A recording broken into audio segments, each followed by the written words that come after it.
warahmatullahi wabarakatuh. Selamat pagi, selamat berjumpa lagi di pembelajaran dari kita hari ini. Kembali kita membahas lanjutan dari tema 7 subtema 1 di hari ini, hari Selasa 2 Februari 2021. Sebelum kita memulai pembelajaran kita hari ini, ada baiknya kita berdoa menurut agama dan kepercayaan kita masing-masing. Berdoa dimulai. Berdoa selesai. Anak ibu, semalam kita sudah membahas pelajaran bahasa Indonesia dan SBDP. Hari ini kita akan membahas mengenai pelajaran IPA, PKN dan IPS. Oke, kita mulai di pelajaran IPA. Buka bukunya halaman 54. Di situ terlihat materinya mengenai macam-macam gaya dan pengaruhnya terhadap benda. Ya, nak, macam-macam gaya dan pengaruhnya terhadap benda. Sebelum kita membahas macam-macam gaya, ada baiknya kita memahami dulu apa arti gaya. Ya. Gaya dapat diartikan sebagai tarikan atau dorongan yang diberikan kepada suatu benda. Ya. Gaya itu adalah ketika kita melakukan menarik atau mendorong suatu benda, itu dikatakan gaya. Ya. Tarikan atau dorongan yang kita berikan tadi dapat mengubah bentuk atau arah benda. Ya. Tarikan dan dorongan yang kita lakukan tadi bisa merubah bentuk benda dan bisa merubah arah benda, sehingga benda tadi bergerak. Ya, kita melakukan tarikan dan dorongan sehingga benda tadi bergerak.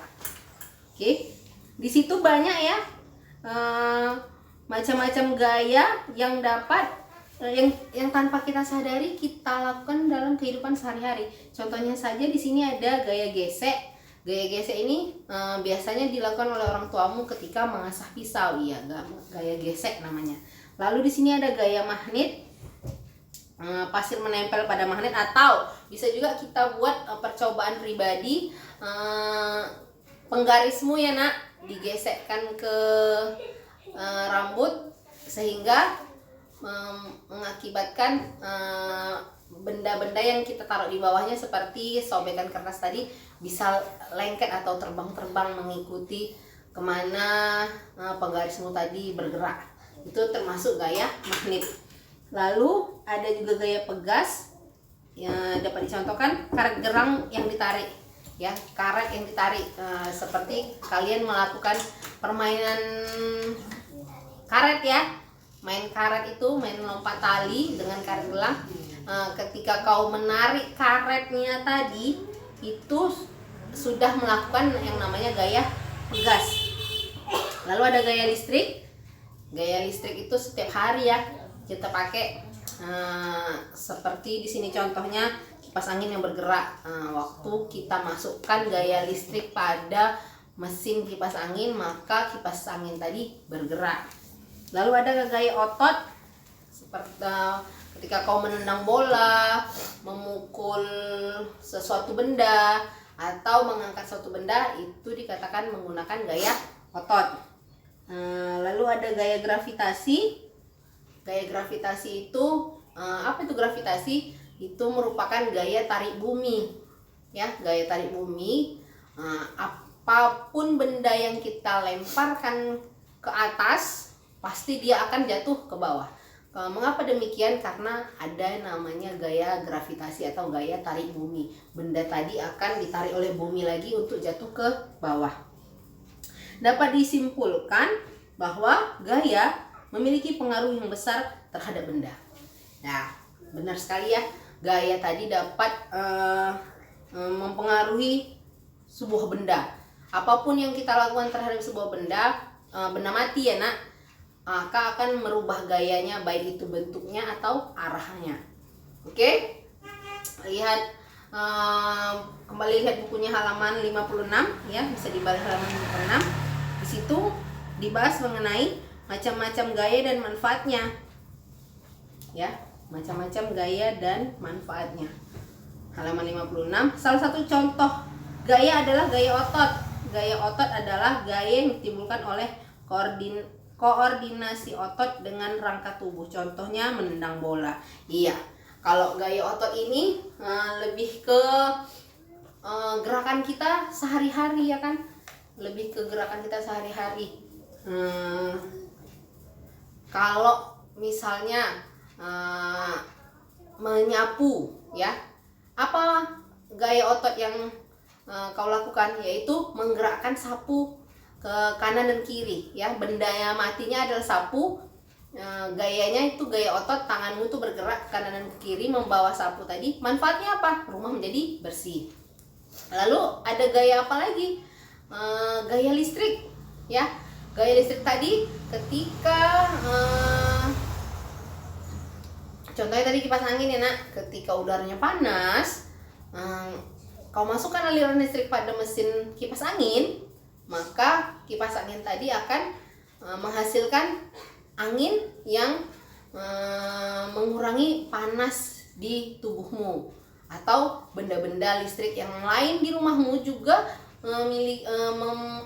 karena diberi gaya listrik, maka dia bisa berfungsi dan dapat bermanfaat dalam kehidupan kita ya. Semua benda listrik yang ada di rumahmu ya nak, ketika dia akan digunakan maka dia harus diberikan gaya listrik dulu.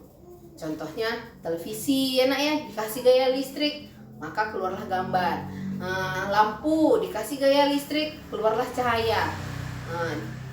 Penanak nasi dikasih gaya listrik, maka masaklah nasi ya oleh ibumu gitu ya. Dan banyak macam-macam gaya lain lagi yang manfaatnya sangat-sangat kita rasakan dalam kehidupan kita sehari-hari. Oke, itu tadi di IPA ya nak, mengenai macam gaya dan pengaruhnya terhadap benda, dan macam gaya dan manfaatnya bagi kehidupan kita sehari-hari. Kita masuk di PKN. Lihat bukunya halaman 57.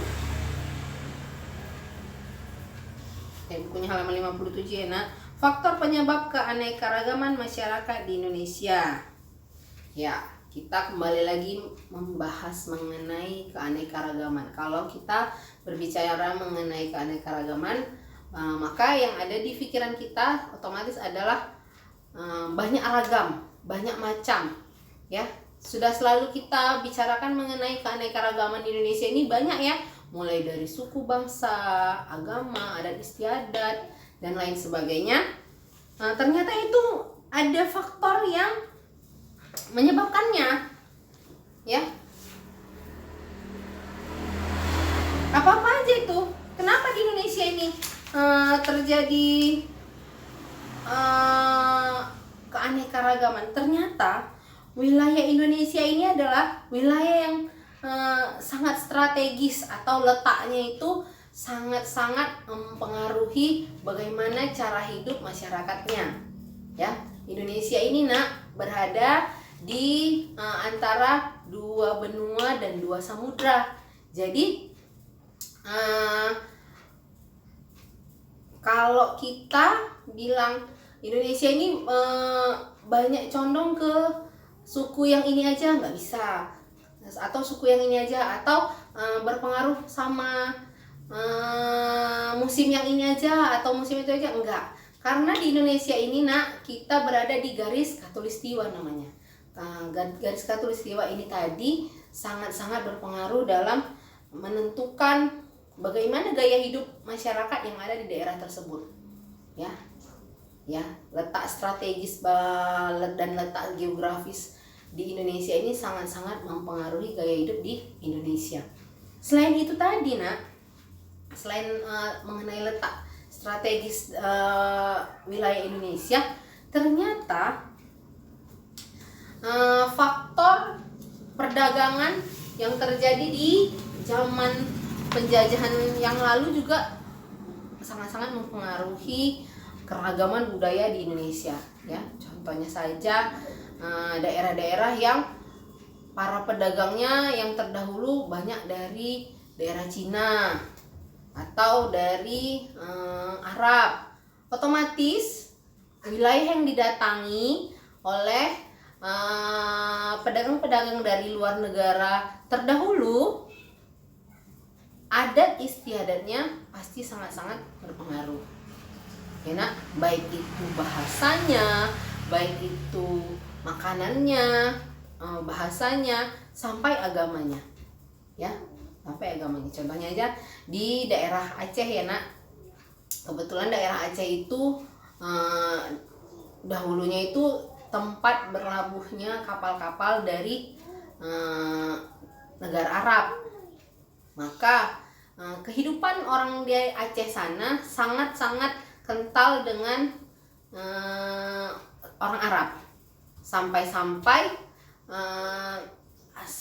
hampir seluruh masyarakat di Aceh sana menganut agama Islam. Hampir seluruh agama masyarakatnya menganut agama Islam, dan diberikanlah gelar di Aceh sana sebagai Serambi Mekah. Artinya ini ya, pengaruh Arab atau Mekah itu sangat berpengaruh di daerah Aceh ya, sehingga terjadi keragaman sukunya itu sangat terpengaruh dari Arab ya.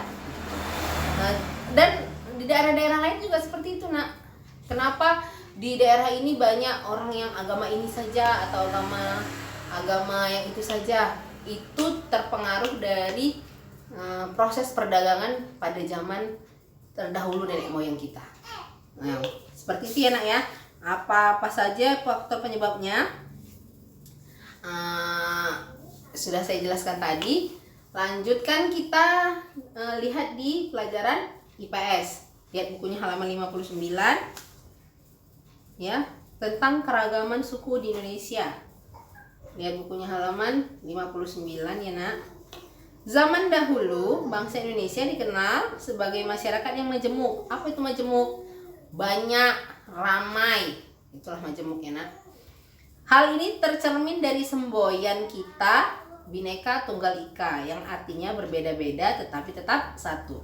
Kemajemukan yang ada terdiri atas keragaman suku bangsa, budaya, agama, ras, dan bahasa. Adat istiadat, kesenian, kekerabatan, bahasa, dan bentuk fisik yang dimiliki oleh suku-suku bangsa yang ada di Indonesia memang berbeda.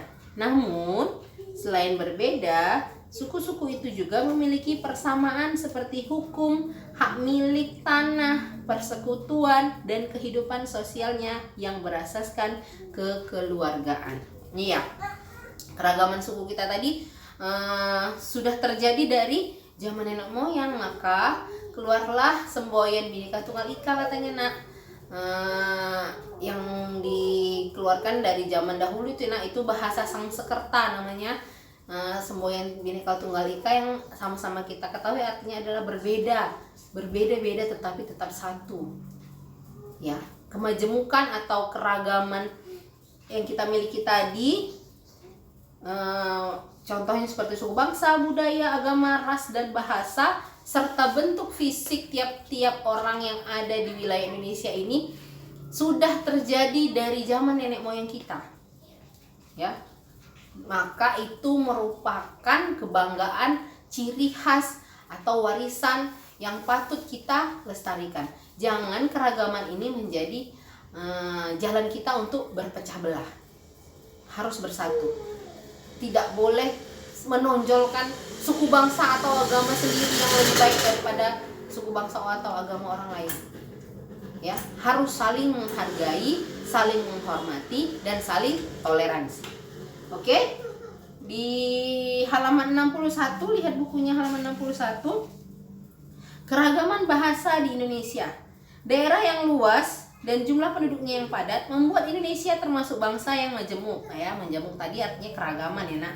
Indonesia terkenal dengan keragaman suku, agama, ras, budaya, dan bahasa. Salah satu kemajemukan Indonesia yang paling mencolok adalah keragaman bahasa yang dimiliki oleh masyarakat atau kelompok di setiap daerah tertentu.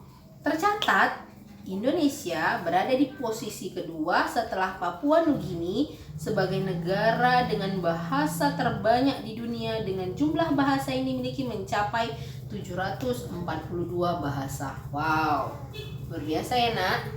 Ternyata Indonesia ini negara yang diakui di dunia memiliki bahasa terbanyak kedua setelah Papua Nugini katanya. Kita Indonesia yang terdiri dari Sabang sampai Merauke ini mempunyai 742 bahasa. Ya, tiap-tiap daerah punya ciri khas bahasa masing-masing. Kita terdiri dari 5 pulau besar dan ratusan pulau kecil. Dari 5 pulau-pulau besar tadi dan ratusan pulau kecil yang ada di Indonesia memiliki ciri khas atau keragaman bahasa yang berbeda-beda. Sehingga ketika dilakukan survei yang ada di dunia, tercatat bahwa Indonesia memiliki 742 bahasa daerah.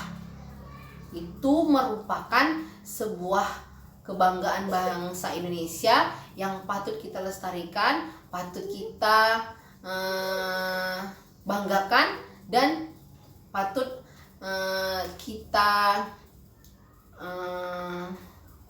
jaga agar tidak dimiliki orang lain, atau agar tetap bisa kita rasakan atau kita dengar bahasa-bahasa ini tadi sampai anak cucu kita kelak. Jangan sampai punah, harus dilestarikan. Oke? Ini tadi mengenai keragaman suku dan keragaman bahasa di Indonesia, pelajaran IPS. Sekarang kita lihat tugas. Ya, lihat tugasnya. Di IPA, buatlah tabel, lihat halaman 55 tentang jenis gaya dan kegiatan yang dilakukan sesuai dengan gaya dalam kehidupan kita sehari-hari. Ya, ini semuanya di buku kupetik ya nak. Lihat bukunya di buku kupetik, lihat tugasnya ini. Lalu ada di PPKN, buatlah tabel halaman 62 tentang keragaman agama di Indonesia ya. Di halaman 62 itu di situ ada tentang keragaman agama di Indonesia ya, dari 62 sampai 63 itu ya nak, di atasnya itu ya, dari bawah ke atas. Lalu di IPS buatlah tabel halaman 65 mengenai keragaman bahasa.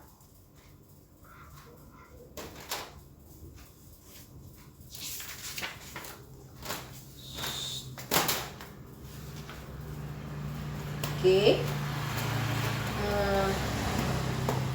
Saya rasa cukup sekian dulu dari saya hari ini. Oh, mohon maaf nak, ralat ya, bukan halaman 65 tapi halaman 61. Ya, halaman 61. Ya, mohon maaf, ada sedikit perubahan. Ternyata tugas IPS-nya ada di halaman 61 mengenai keragaman bahasa. Oke, saya rasa materi kita di hari Selasa 2 Februari 2021 ini sampai di sini dulu. Lebih dan kurang saya mohon maaf.